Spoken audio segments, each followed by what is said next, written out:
Olá pessoal, começa agora mais uma videoaula do nosso canal Aprenda a Língua Portuguesa. Em primeiro lugar, inscreva-se no nosso canal para não perder nenhuma das nossas próximas videoaulas.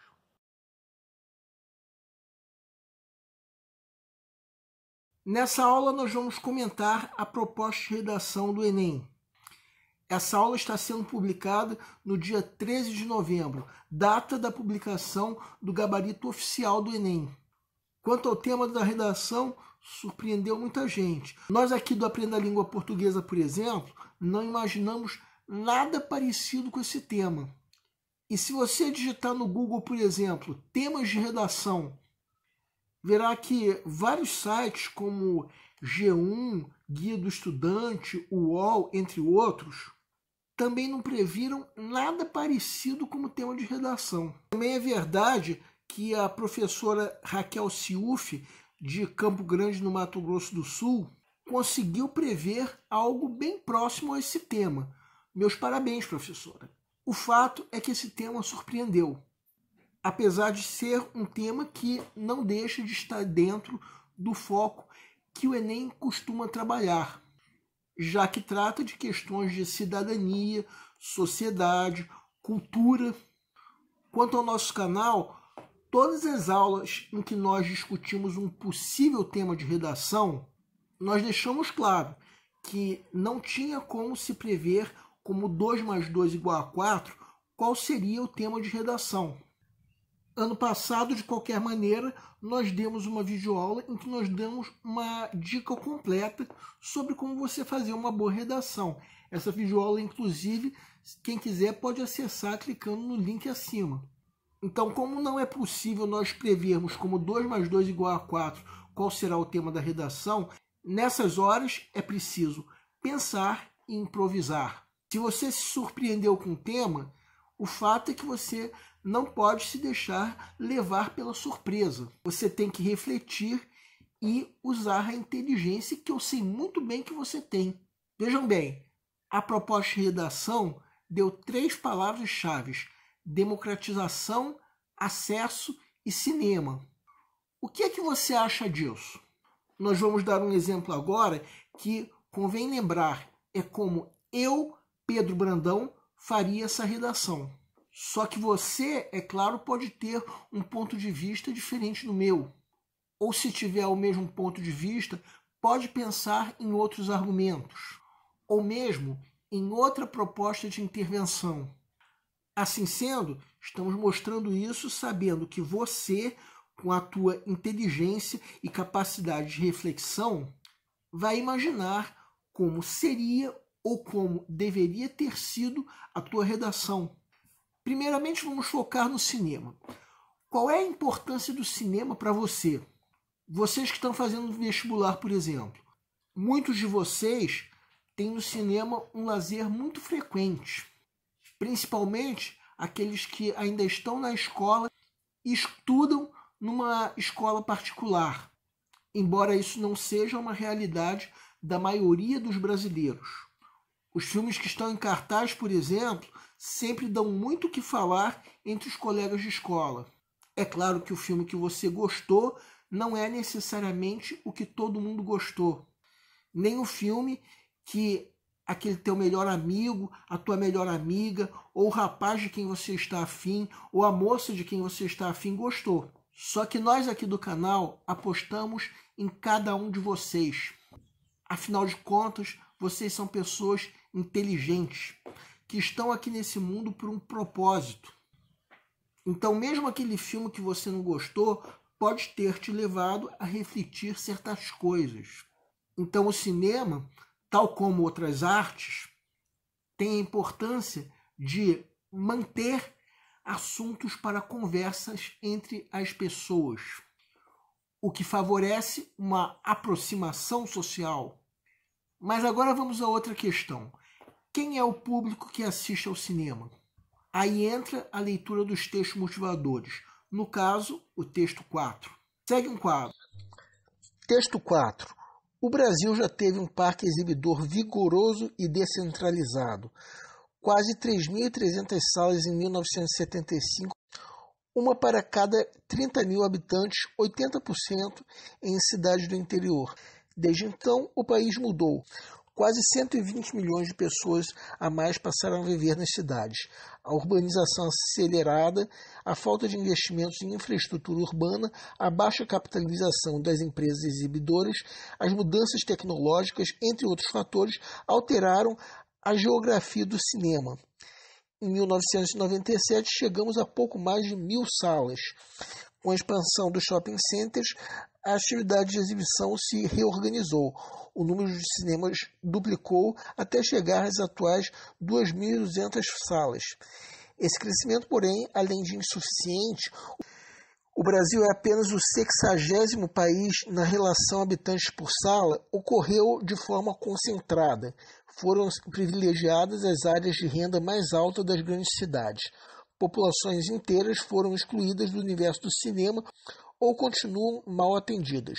O Norte e o Nordeste, as periferias urbanas, as cidades pequenas e médias do interior. O principal desse texto é o que vamos destacar agora. Ou seja, alguns segmentos sociais, como cidades pequenas e médias do interior, estão excluídas de assistir a essa arte que é o cinema. E se pegarmos os outros textos motivadores, veremos que o texto 3 diz qual é esse percentual da população que vai ao cinema.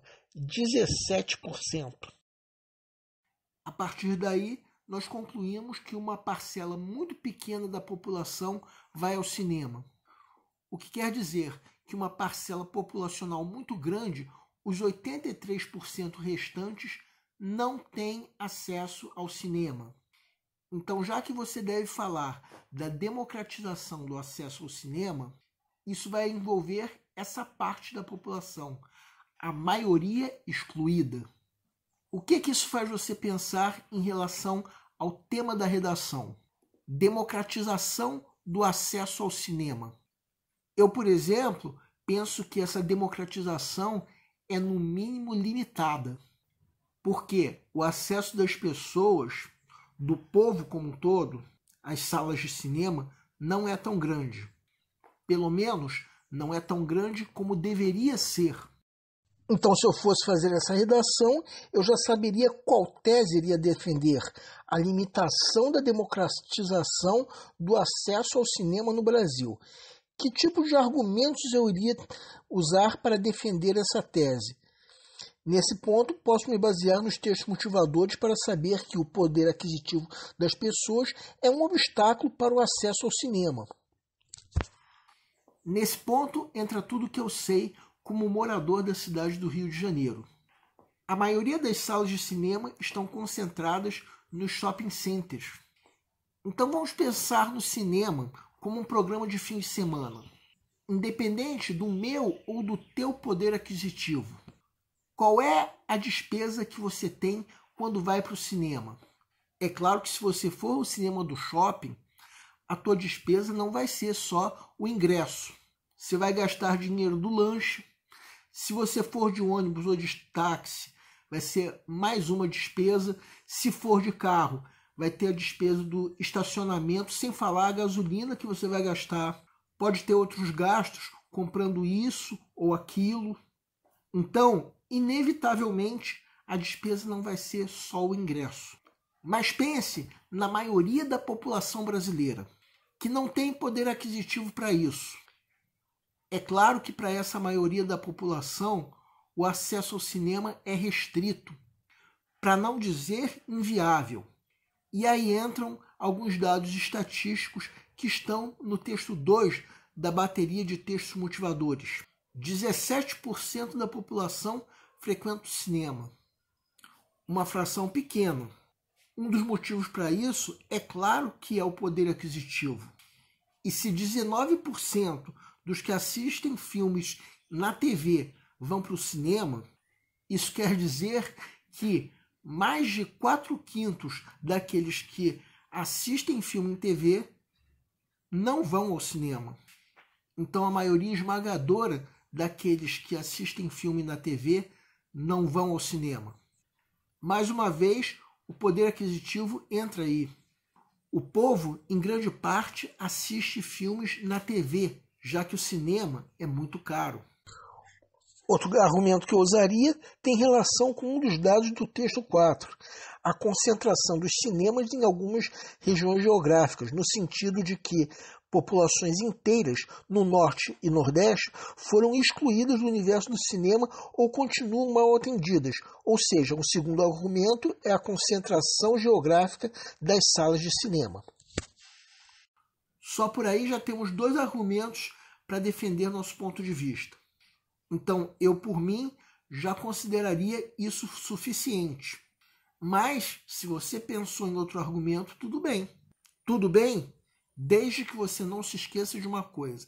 A tua redação não pode ultrapassar 30 linhas. Agora vamos pensar o que pode ser feito para melhorar essa situação. Bem, se pensarmos no argumento do baixo poder aquisitivo da população, uma possível intervenção seria a gratuidade ao acesso ao cinema, dependendo do caso. E ainda se pensarmos no problema da concentração geográfica, um maior investimento do governo em salas de cinema em regiões excluídas. Bem, por aí já temos a tese, 2 argumentos e 2 propostas de intervenção. Segundo o modelo dissertativo argumentativo, a tese deve vir no primeiro parágrafo, a introdução.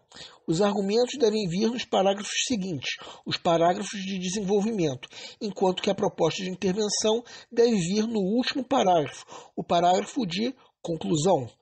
No caso da proposta de intervenção, lembramos que deve ter 5 elementos: o agente, a ação, o modo, o detalhamento e a finalidade. Bem, tudo isso é para mostrar como eu, Pedro Brandão, faria a prova de redação. Mas você, como um candidato, pode ter um ponto de vista diferente do meu, ou escolher outros argumentos. Pode pensar que a melhor proposta de intervenção seria outra. Então não seria nem coerente nós publicarmos como seria a redação que eu faria. Demos todos esses detalhes de como seria a redação que eu faria. E não podemos esquecer o que eu já disse nessa videoaula mesmo, que a redação não deve e nem pode ultrapassar 30 linhas escritas. Então, o candidato tinha que fazer um planejamento semelhante ao que eu fiz e usar todos os conhecimentos que ele já tinha ou passou a ter com a leitura dos textos motivadores para escrever a redação, nunca se esquecendo que essa tem aquele número máximo. Se a redação ultrapassar 30 linhas, as linhas a mais serão desconsideradas e, com isso, a redação pode perder o sentido, de modo que você vai poder perder muito ponto. E você também não pode esquecer outra coisa, que o número mínimo é de 7 linhas, sendo que esse número tem 2 diferenças em relação ao número máximo. Primeiro, que para esse número serão excluídas as linhas que forem copiadas dos textos motivadores. Segundo, que se esse número for desrespeitado, a redação é completamente anulada. Você não só perde ponto, você perde o ponto inteiro da redação, 1000 pontos. O que nós queremos convidar é que você reflita como foi a tua redação e como ela deveria ter sido. E se você não tivesse saído bem, coragem. Todos nós, como seres humanos, estamos sujeitos a errar.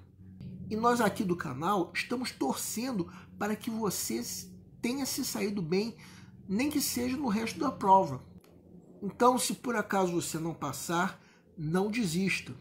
Bola para frente e coragem, porque você ainda tem muito o que viver.